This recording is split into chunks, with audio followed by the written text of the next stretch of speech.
Some people say a dog is a man's best friend. I used to believe that too. My German Shepherd, Max, was more than just a pet, he was family. He was loyal, protective, and never left my side. But one night last year, I learned that sometimes, even your most trusted companion can sense things you can't. And when they do, you better listen.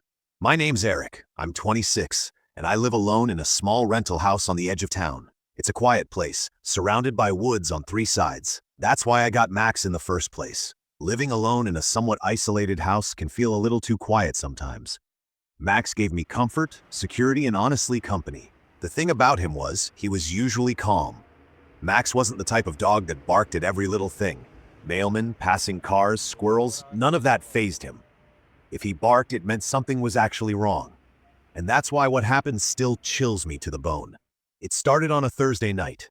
I had gotten home late from work, exhausted. I fed Max, took him out for a quick walk around the yard, then settled in with some leftover pizza and Netflix. The house was quiet except for the faint hum of the fridge and Max's breathing as he laid by my feet. Around 11:30, I noticed Max suddenly raise his head. His ears perked straight up, his body stiffened. At first, I thought maybe he heard a raccoon or deer outside, but when I muted the TV, I realized the woods around my house were completely silent. Not even crickets. Then he growled. It wasn't a playful growl or one of those low rumbles he sometimes made when dreaming. This was deep, guttural, and filled with warning.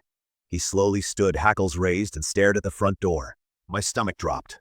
"Max, what is it, boy?" I whispered, as if whoever or whatever was outside could hear me. He crept toward the door, every muscle tight, his eyes never leaving it. I stood too, my heart pounding. I live far enough out that visitors don't just show up unannounced, especially not that late. Still, I forced myself to walk to the people, nothing.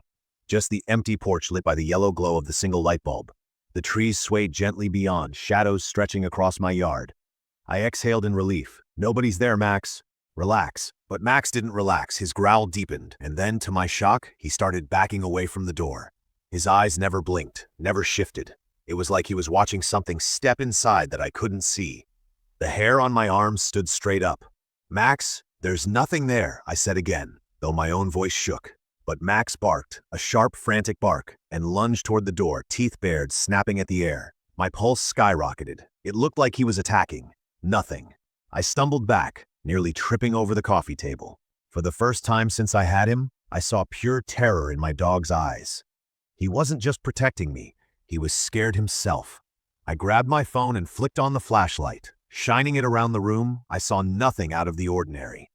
The door was still locked, the windows were closed, yet Max growled and barked at the thin air just inside the doorway as if something invisible had forced itself in. I didn't sleep that night. Max eventually stopped barking, but he stayed alert, pacing the house, ears constantly twitching, head whipping toward shadows. Every time I felt myself start to drift, his low growls snapped me awake again. By morning, I was pale, exhausted, and convinced I had imagined it all. But that was only the beginning. The next night, around the same time, Max reacted again. Only this time, he wasn't focused on the door. He was staring down the hallway toward my bedroom. His teeth showed as he snarled into the darkness, his body positioned protectively between me and the hall. I felt paralyzed, staring into that hallway.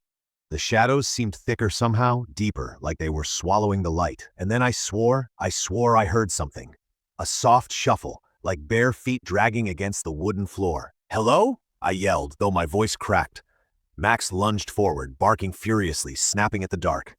He charged down the hallway as I scrambled for the nearest weapon, an old baseball bat. I followed him, but the moment I reached the hall, the sound stopped. The air felt heavier, colder, but the hall was empty. Max stood at the threshold of my bedroom, teeth bared, refusing to step inside. That was when I noticed it. My closet door, something I always keep shut, was slightly open. I didn't sleep in my room that night either. Days turned into a week, and every night it got worse. Max would growl and bark at corners, at ceilings, at shadows that didn't move. Sometimes he would whimper and retreat, hiding under the table like he wanted nothing to do with whatever he was seeing. And then one night, I finally saw it too. It was just past 2 a.m. Max had been pacing for nearly an hour, restless, growling low. I sat on the couch, gripping the bat, when suddenly his whole body froze. His ears flattened, and he let out a sound I'd never heard before, half growl, half whine. I followed his gaze toward the hallway, and that's when I saw it, a figure. Tall, pale, almost skeletal, standing just at the end of the hall. Its head tilted slightly, its arms hanging unnaturally long at its sides. I blinked hard, thinking I was hallucinating from exhaustion. But when I opened my eyes, it was still there. Max barked wildly, lunging forward. But this time he didn't stop at the threshold. He charged down the hallway straight at the figure, and the thing moved. It slipped backward into the dark, almost gliding, and Max followed, disappearing into my bedroom. His barking turned frenzied, desperate, like he was fighting something. I bolted after him, heart in my throat, but the moment I flicked on the light, the room was empty. Max stood in the middle of the floor, teeth bared, but nothing else was there. The closet door was wide open again. That was the last straw. The very next morning, I packed a bag and left. I stayed at a friend's place for 2 weeks, refusing to step foot back into that house. When I finally returned to grab more of my things, Max refused to enter. He pulled at his leash, whining, tail between his legs, eyes locked on the front door like he knew it was dangerous. I don't live there anymore, and I don't think it was ever just my imagination. Dogs know things, they sense things. Max tried to warn me again and again, and I should have listened sooner. Even now, months later, when Max suddenly perks up in the middle of the night, staring at something I can't see, my blood runs cold. Because I can't help but wonder if that thing from the hallway ever really left us, or if it's still following.